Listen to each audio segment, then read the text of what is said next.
Est-ce que tu savais qu'un enfant de 5 ans possède déjà un état parental, un état adulte et un état enfant? En tout cas, c'est ce qu'avance l'analyse transactionnelle, cette théorie de la personnalité. Je m'appelle Axel, je te souhaite la bienvenue sur ma chaîne. Ici, on parle coaching, développement personnel et justement analyse transactionnelle. Si tu apprécies le contenu, abonne-toi sur le petit bouton rouge, ça m'aide énormément. Bref, les présentations sont faites, je t'invite à plonger avec moi dans l'univers des états du moi et précisément celui de l'enfant.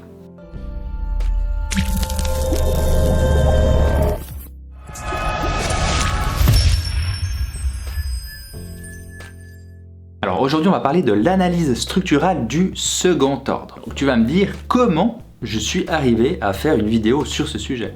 Eh bien c'est assez simple, il y a un mois j'avais écrit à ma communauté s'ils avaient des envies, des idées pour de nouvelles vidéos en lien avec l'analyse transactionnelle ou pas. Et j'ai reçu cette réponse. Bonjour, je suis en pleine rédaction de mon SO1, donc le SO1 c'est la première attestation, le premier niveau en analyse transactionnelle, et tes vidéos m'aident beaucoup. Merci, mais de rien. Une petite vidéo sur le modèle structural du deuxième ordre et les losanges de Barnes. Alors les losanges de Barnes, c'est pas un sujet que je maîtrise plus que ça, mais le modèle structural de deuxième ordre, ça pouvait être un sujet très intéressant. Alors Alexia, aujourd'hui, cette vidéo, elle est là. Alors on va vite faire un petit résumé, mais je vais pas m'étendre là-dessus parce qu'il y a d'autres vidéos qui reprennent la base. Donc chaque personne est composée de 3 états du moi, parents, adultes, enfants. En AT, donc quand je dis AT c'est analyse transactionnelle, en AT on constate 2 états du moi différents, de style d'état du moi. Le fonctionnel, donc qui va être plutôt sur comment on fonctionne, ce qui va être observable, et le structural, qui est plutôt sur le pourquoi, c'est comment on s'est construit. Pourquoi est-ce qu'on a ce style de personnalité? Et aujourd'hui, on va s'intéresser à l'état du moi structural et même à l'analyse structurale de second ordre. Alors, qu'est-ce que ça veut dire? Ça, c'est les 3 états du moi structuraux. Et il est possible de descendre d'un niveau, donc de voir 3 mini-états du moi, dont l'état du moi enfant. Truc de fou, mais tu vas vite comprendre, regardons une petite fille d'environ 5 ans. Cette petite fille est uniquement dans son état du moi enfant. Les autres états du moi ne se sont pas encore développés.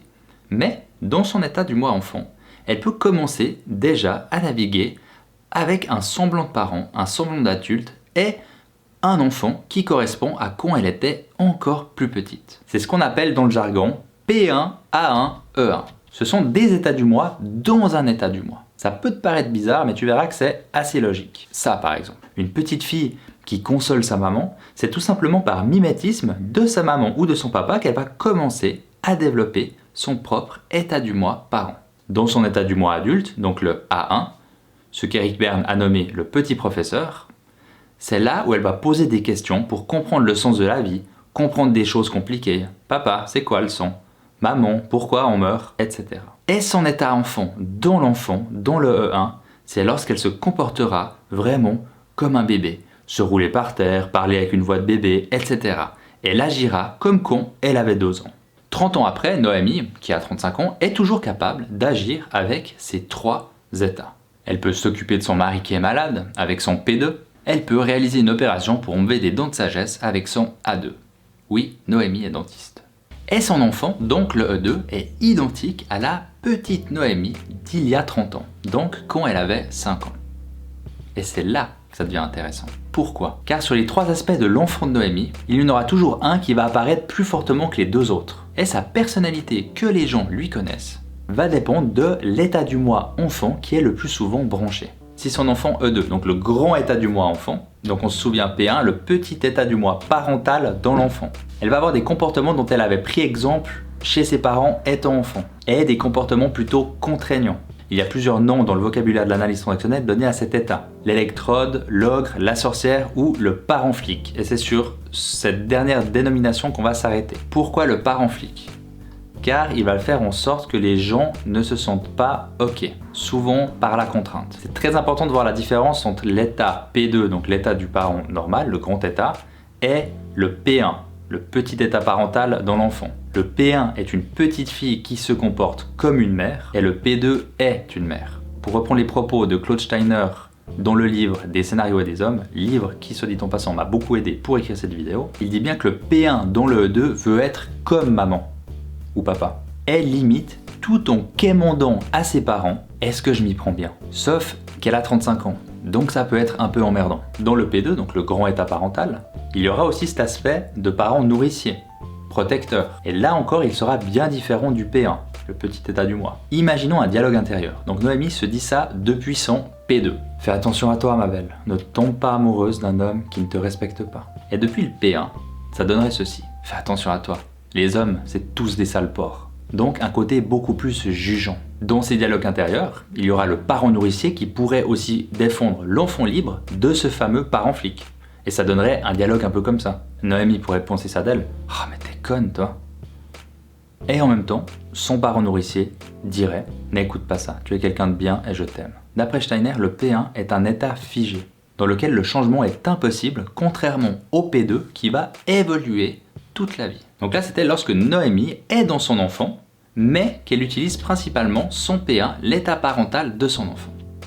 Ouais, c'est technique, mais tu crois quoi? On est là pour rigoler? Et maintenant, si l'état du moi enfant E2, le grand état du moi de Noémie, est plus souvent dans le A1, donc le petit état du moi adulte dans son enfant, elle va utiliser le petit professeur. Et donc Noémie sera curieuse, éveillée et en pleine possession de tous ses moyens, mais ne sera pas forcément à l'aise avec les émotions et le côté un peu spontané du E1, donc le petit état du moi enfant dans le grand état du moi enfant. Ouais, c'est Inception ici. Et pour finir, lorsque l'enfant E2 de Noémie est plus souvent dans le E1, donc le petit état du moi enfant dans son grand état du moi enfant, ce sera l'enfant libre le plus pur possible. Noémie sera pleine d'énergie et reliée à ses émotions. Elle aura un côté également très spontané qui peut parfois être un peu inadéquat avec la situation. Il arrive parfois que certaines personnes utilisent leur E2 exclusivement avec le E1.